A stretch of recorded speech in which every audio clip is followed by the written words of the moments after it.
পিপলসের সনদে শিক্ষা ক্যাডার শাহেদ শাহান ৪২০ আসামি এবার শিক্ষা ভবনে সহকারী পরিচালক ক্যাডারে মিশ্র প্রতিক্রিয়া। গত বৃহস্পতিবার যশোরের একটা কলেজ থেকে নানা অপকর্মে দণ্ডিত ও দাগী একজন শিক্ষা ক্যাডার কর্মকর্তাকে শিক্ষা অধিদপ্তরের মনিটরিং ও ইভ্যালুয়েশন উইংয়ে বদলি করে আনা হয়েছে। এসব ঘটনায় বিসিএস সাধারণ শিক্ষা ক্যাডারের মননশীল কর্মকর্তারা মিশ্র প্রতিক্রিয়া ব্যক্ত করেছেন। প্রতারণার প্রসঙ্গ বা গন্ধ পেলে মানুষ প্রায়ই উচ্চারণ করেন 420 শব্দটি। এমন এক 420 ঘটনায় অভিযুক্ত এক শিক্ষা ক্যাডার কর্মকর্তাকে ১ বছর আগে গুরুদণ্ড দিয়েছিল শিক্ষা মন্ত্রণালয়, কিন্তু বছর শেষে তাকেই আবার পুরস্কৃত করল। একই সঙ্গে মাধ্যমিক ও উচ্চশিক্ষা অধিদপ্তর মাউসি বিভিন্ন পদ দীর্ঘদিন ধরে আঁকড়ে থাকা দাগী কয়েকজনকে ঢাকার বাইরে বিভিন্ন কলেজে বদলি করেছে মন্ত্রণালয়।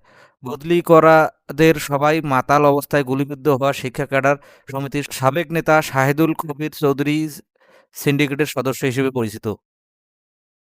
এরই মধ্যে গত বৃহস্পতিবার যশোরের একটা কলেজ থেকে নানা অপকর্মে দণ্ডিত ও দাগী একজন শিক্ষা ক্যাডার কর্মকর্তাকে শিক্ষা অধিদপ্তরের মনিটরিং ও ইভ্যালুয়েশন উইংয়ে বদলি করে আনা হয়েছে। গত বুধবারের বদলি প্রজ্ঞাপন থেকে জানা গেছে, মাউসির পরিকল্পনা ও উন্নয়ন শাখার সহকারী পরিচালক ২ বদরুন নাহারকে ইডেন মহিলা কলেজে বদলি করা হয়েছে।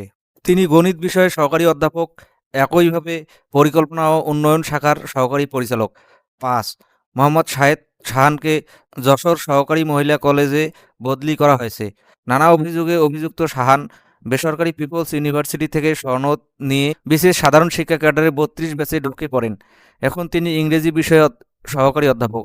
অধিদপ্তর থেকে যে কোনো তদন্তে গিয়ে মোটা অঙ্কের টাকা নেওয়ার অভিযোগ তার বিরুদ্ধে। এমনকি শাহিদুল কবিরের নির্দেশে ক্যাডারেরই সিনিয়রদের সঙ্গে খারাপ আচরণ করতেও দ্বিধা করেননি এই শিক্ষক। এছাড়া মাউসি অধিদপ্তরের কমার্শিয়াল সেকশনে অফিসার ইনচার্জ মোহাম্মদ সিদ্দিকুর রহমানকে মাদারীপুরের শিবচরে বরহামগঞ্জ সরকারি কলেজ হিসাব বিজ্ঞানের সহকারী অধ্যাপক পদে বদলি করা হয়েছে। শাহিদুল কবিরদের নির্বাচন করার জন্যই তাদের অধিদপ্তরে আনা হয়, এমন কথা ক্যাডারদের মুখে মুখে। পরে সিদ্দিক শিখে ফেলেন টাকা বানানোর কৌশল। শুধু তাই নয়, এশিয়ার শাখা জ্যাক পারভেজ রোজারিওকে টঙ্গী সরকারি কলেজে বদলি করা হয়েছে। শিক্ষা ক্যাডারের এ কর্মকর্তা রাষ্ট্রবিজ্ঞানের প্রভাষক। এছাড়া মাউসি প্রশিক্ষণ শাখার গবেষণা কর্মকর্তা বিসিএস মোহাম্মদ আব্দুল হোসেন কায়েসকেও বদলি করা হয়েছে।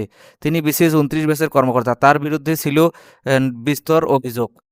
দৈনিক আমাদের বার্তার অনুসন্ধানে জানা যায়, যশোর সিটি কলেজে ইংরেজি বিভাগের সহকারী অধ্যাপক জাকির হোসেনকে ব্যাংক থেকে ঋণ ও ক্রেডিট কার্ড এর অপব্যবহার, চাকরি দেওয়ার নামে মানুষের কাছ থেকে টাকা নেওয়া এবং এমপিও বাণিজ্য করার অভিযোগে প্রমাণিত হয়। গত বছরের ২৭ নভেম্বর জাকিরকে পদাবনমন করে প্রভাষক বানিয়ে দেওয়া হয়, কিন্তু এসব তথ্য গোপন করে জাকির শিক্ষা অধিদপ্তরের সহকারী পরিচালক পদ বানিয়েছেন সিন্ডিকেটের মাধ্যমে। নাম প্রকাশে অনিচ্ছুক অধিদপ্তরের একজন পরিচালক দৈনিক আমাদের বার্তাকে বলেন, আওয়ামী লীগ আমলে ফাইমা বাইরে রতন মজুমদার কবির সিন্ডিকেটগুলোর আপাতত পলাতক। নতুন সিন্ডিকেট সক্রিয় হয়েছে। এসবের অবসান না হওয়ায় জুলাইয়ের চেতনার মুখ থুবড়ে পড়েছে শিক্ষা প্রশাসনে। এই বিষয়ে জানতে চাইলে মতামত পাওয়া যায়নি শিক্ষা উপদেষ্টা অধ্যাপক ডক্টর সি.আর. আবরার এবং মাধ্যমিক ও উচ্চশিক্ষা অধিদপ্তরের সচিব রেহানা পারভিন এর। বদলি বাণিজ্য দেদার চললেও তারা নির্বিকার। শিক্ষাসহ সব খবর সবার আগে জানতে আমাদের ইউটিউব চ্যানেলের সঙ্গেই থাকুন।